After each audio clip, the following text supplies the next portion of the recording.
ಸ್ನೇಹಿತರೆ, ಎಲ್ರಿಗೂ ನಮಸ್ಕಾರ. ರಘುನಾಥ್ ಚಹಾ ಅವರ ಲೇಖನವನ್ನ ನಾವು ವಾಚನ ಮಾಡಿದ್ದೆ. ಅದಕ್ಕೆ ಬಂದ ಪ್ರತಿಕ್ರಿಯೆಗಳು ಬಹಳ ಅದ್ಭುತವಾಗಿಯೂ ಮತ್ತು ಹೃದಯವಾಗಿಯೂ ಇದ್ವು. ಬಹುಶಃ ಬಾಬಾ ಸಾಹೇಬ್ರ ಜನ್ಮದಿನದ ಆಜುಬಾಜಿನಲ್ಲಿ ನಾವಿದ್ದೀವಲ್ಲ, ಹಂಗಾಗಿ ಮತ್ತೆ ಮತ್ತೆ ಅದು ಹೇಳ್ತಾರಲ್ಲ, ನೋಯುವ ಹಲ್ಲಿಗೆ ಹೊರಳುವ ನಾಲಿಗೆ ಅಂತ. ಹಾಗೆ ನಮ್ಮ ಆಳದ ನೋವನ್ನ ನಾವು ಮತ್ತೆ ಮತ್ತೆ ಭೇಟಿ ಆಗ್ತಿದೀವಿ ಅಂತ ಅನ್ಸುತ್ತೆ. ಹೀಗೆ ಬಂದ ಆ ಒಂದು ವಾಚನಕ್ಕೆ ಬಂದ ಪ್ರತಿಕ್ರಿಯೆಗಳಲ್ಲಿ ನಾನು ತುಂಬಾ ಗೌರವಿಸುವಂತ ಖರ್ಗೆ ಸರ್ ಅವರು, ಖರಾಗೆ ಅಂತ, ಅವರು ಬೆಳಗಾವಿದವರು. ನಾನು ತುಂಬಾ ಗೌರವಿಸುವಂತ ಹಿರಿಯರವರು. ಅವರು ಆಗೀಗ ಬೇರೆ ದೇಶಗಳಿಗೂ ಹೋಗ್ತಿರ್ತಾರೆ. ಅಲ್ಲಿನ ಶಿಕ್ಷಣದ ಪರಿಸ್ಥಿತಿಗಳು ಹೇಗಿದಾವೆ, ಅಲ್ಲಿನ ಸೌಲಭ್ಯಗಳು ಹೇಗಿದಾವೆ, ಮತ್ತು ಅಲ್ಲಿನ ಶಿಕ್ಷಣದ ಗುಣಮಟ್ಟ ಯಾವ್ಯಾವ ರೀತಿ ಇದೆ ಅನ್ನೋದನ್ನ ಅವರು ಫೋಟೋಗಳ ಮೂಲಕ, ವಿಡಿಯೋಗಳ ಮೂಲಕ ನನ್ನ ಜೊತೆ ಹಂಚ್ಕೊಳ್ತಿರ್ತಾರೆ. ಅಂತ ಹಿರಿಯರು ಒಂದು ರಿಕ್ವೆಸ್ಟ್ ಮಾಡ್ಕೊಂಡ್ರು, ಅದು ಒಂದು ಪ್ರತಿಕ್ರಿಯೆ ಕೊಟ್ರು. ಆ ಪ್ರತಿಕ್ರಿಯೆ ಹೇಗಿದೆ: ಆತ್ಮೀಯ ವೀರಣ್ಣನವರೇ, ಈ ಲೇಖನಕ್ಕೆ ಇನ್ನೂ ಜೀವ ತುಂಬುವ ಬರಹ ಪ್ರಜಾವಾಣಿ ಮರುದಿನದ ವಾಚಕರ ವಾಣಿಯಲ್ಲಿ ಬಂದು ಲೇಖನ 50 ವರ್ಷಗಳ ನಂತರ ಕಾರಂತದ್ವಯರ ಚೋಮನ ಪಾತ್ರ ನಿರ್ವಹಣೆ ಜೀವಂತವಾಗಿ ಮಾಡಿದ ವಾಸುದೇವ ಅವರನ್ನ ಬಸ್ನಲ್ಲಿ ಭೇಟಿ ಮಾಡಿ ಅವರ ಪಾದಗಳಿಗೆ ನಮಸ್ಕಾರ ಮಾಡಿ ಧನ್ಯರಾದ ಶ್ರೀಯುತ ರಮೇಶ್ ಬೆಂಗಳೂರು ಅವರ ಪತ್ರ ವಾಚಿಸಿದರೆ ತಮ್ಮ ವಾಚನಕ್ಕೆ ಮೆರುಗು ಬರ್ತದೆ. ತಮ್ಮ ವಾಚನ ಶೈಲಿ ಅತ್ಯುತ್ತಮ, ಅಭಿನಂದನೆಗಳು ಅಂತ ಹೇಳಿ ಆ ರಮೇಶ್ ಅವರ ಪತ್ರವನ್ನು ಕೂಡ ಕಳಿಸಿದ್ರು. ನಾನು ಗಮನಿಸಿರ್ಲಿಲ್ಲ ಅದನ್ನ. ನನಗೂ ಅನ್ನಿಸ್ತು, ಒಂದು ಲೇಖನದ ಹಲವು ಆಯಾಮಗಳನ್ನ ವಿಸ್ತರಿಸುವಂತ ಎಂಥೆಂಥ ಸಹೃದಯರಿದಾರಲ್ಲ ಅಂತ ಹೇಳಿ ನನಗೆ ಖುಷಿ ಆಯ್ತು.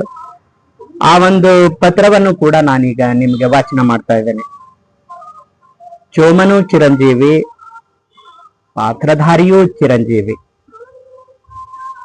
ಭಾರತ ಚಲನಚಿತ್ರ ರಂಗದಲ್ಲಿನ ಅಪೂರ್ವ ಸೃಷ್ಟಿಗಳಲ್ಲಿ ಒಂದಾದ ಬಿ ಕಾರಂತ್ ನಿರ್ದೇಶನದ ಚೋಮನ ದುಡಿ ಈಗ ಸುವರ್ಣ ಸಂಭ್ರಮದಲ್ಲಿದೆ. ಶಿವರಾಮ ಕಾರಂತರ ಕಾದಂಬರಿ ಆಧರಿಸಿದ ಈ ಚಲನಚಿತ್ರ ಬಿಡುಗಡೆಯಾಗಿ 19 ವರ್ಷಗಳ ನಂತರ 1994ರಲ್ಲಿ ನನ್ನ ಕಾರ್ಯಸ್ಥಾನ ಚಂಡೀಗಢದಿಂದ ಚೆನ್ನೈ ಮೂಲಕ ಬೆಂಗಳೂರಿಗೆ ಬರುವವನಿದ್ದೆ. ಆಗ ಚೆನ್ನೈ ಬಸ್ ನಿಲ್ದಾಣದಲ್ಲಿ ಬೆಂಗಳೂರಿಗೆ ಹೊರಟು ನಿಂತಿದ್ದ ಬಸ್ ಹತ್ತಿದಾಗ ಎದುರಿಗೆ ಕಂಡಿದ್ದು ಸಪೂರ ದೇಹ, ಅಷ್ಟೇನೂ ಎತ್ತರವಲ್ಲದ ಹೊಂಬಣ್ಣದ ಮಂಗಳೂರು ದಟ್ಟಿ ಬಿಳಿ ಪಂಚೆ, ಜುಬ್ಬ, ಹೆಗಲಲ್ಲಿ ಟವೆಲ್ ಮಾದರಿಯ ಒಂದು ಬಿಳಿ ಶಲ್ಯ ಧರಿಸಿದ್ದ ವ್ಯಕ್ತಿ. ಅವರು ನನ್ನನ್ನು ಕಂಡು, ನೀವು ಕನ್ನಡದವರಾ? ಬನ್ನಿ ಬನ್ನಿ ಎಂದು ತಮ್ಮ ಪಕ್ಕದ ಜಾಗ ತೋರಿಸಿದರು. ನಾನು ಕೂಡಲೇ, ನೀವು ವಾಸುದೇವ್ ರಾವ್ ಅಲ್ಲವೇ? ಚೋಮನ ದುಡಿ ವಾಸುದೇವ್ ಎನ್ನುವಷ್ಟರಲ್ಲೇ ಅವರು, ಹೌದೌದು, ಚಿತ್ರ ಬಂದು ಅಷ್ಟೊಂದು ವರ್ಷಗಳಾದರೂ ಇನ್ನೂ ನೆನಪಿದೆಯಲ್ಲ ನಿಮ್ಗೆ? ಸಂತೋಷ ಸಂತೋಷ ಎಂದ್ರು. ನಾನು ನಿಮ್ಮನ್ನಾಗಲಿ ಆ ಚಿತ್ರವನ್ನಾಗಲಿ ಮರೆಯಲಾದೀತೆ ಎಂದೆ. ಮೊದಲೇ ಹೊಳಪಿನಿಂದಿದ್ದ ಅವರ ಕಣ್ಣುಗಳು ಮತ್ತಷ್ಟು ಹೊಳೆದಿದ್ದವು. ದಾರಿಯುದ್ದಕ್ಕೂ ಅವರು ತಮ್ಮ ಬದುಕು ಸಾಗಿ ಬಂದ ದಾರಿ, ಗುಬ್ಬಿ ವೀರಣ್ಣ ನಾಟಕ ಕಂಪನಿಯ ಜೊತೆಗಿನ ನಂಟು, ಹವ್ಯಾಸಿ ರಂಗಭೂಮಿ, ಯಕ್ಷಗಾನ, ಚಿತ್ರ ನಿರ್ದೇಶಕ ಮೃಣಾಲ್ ಸೇನ್ ಅವರು ನಿರ್ದೇಶಿಸಲು ಉದ್ದೇಶಿಸಿದ್ದ ತೆಲುಗು ಚಿತ್ರವೊಂದರ ಮುಖ್ಯ ಪಾತ್ರ ಪೋಷಣೆಗೆ ಇವರನ್ನೇ ಕಾಯುತ್ತಾ ನಿಂತದ್ದು, ಗುಬ್ಬಿ ವೀರಣ್ಣ ಸಂಸ್ಥೆಯಲ್ಲಿ ಸಹ ನಟರಾಗಿದ್ದ ರಾಜ್ಕುಮಾರ್ ಅವರ ವಿನಯ, ಗಾಂಭೀರ್ಯ, ಸೌಜನ್ಯ, ಆದರ್ಶ ಹೀಗೆ ಎಲ್ಲದರ ಬಗ್ಗೆಯೂ ಬಲು ಮುಕ್ತವಾಗಿ ಮಾತನಾಡಿದರು. ಅಷ್ಟರಲ್ಲೇ ಬಸ್ ಒಂದು ಹೋಟೆಲಿನ ಮುಂದೆ ಮಧ್ಯಾಹ್ನದ ಊಟಕ್ಕಾಗಿ ನಿಲ್ಲಿಸಿದಾಗ ನಾವಿಬ್ಬರೂ ಜೊತೆಯಲ್ಲಿಯೇ ಕುಳಿತು ಊಟ ಮಾಡಿದೆವು.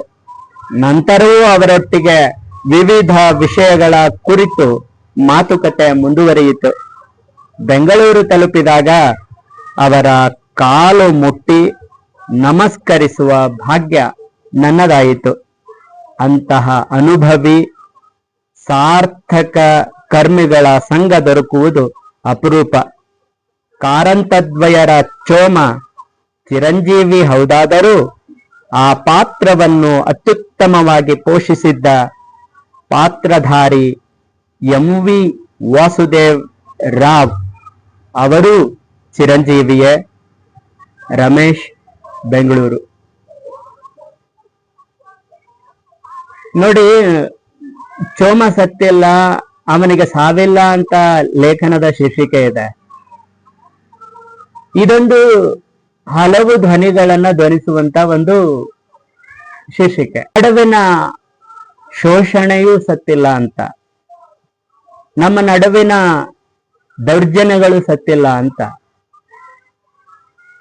ಮತ್ತೆ ಇವುಗಳಿಗೆ ಸಾವೇ ಅನ್ನೋದೇ ಇಲ್ವಾ?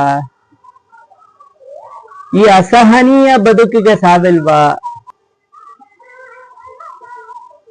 ಮತ್ತೊಂದು ರೀತಿನಲ್ಲಿ ಚೋಮನ ದುಡಿ ಅನ್ನುವಂಥದ್ದು ಒಂದು ಕ್ರಿಯಾಶೀಲ ಜೀವಂತ ಬದುಕಿನ ಒಂದು ಶಾಶ್ವತವಾದಂತ ನಿರೂಪಣೆ.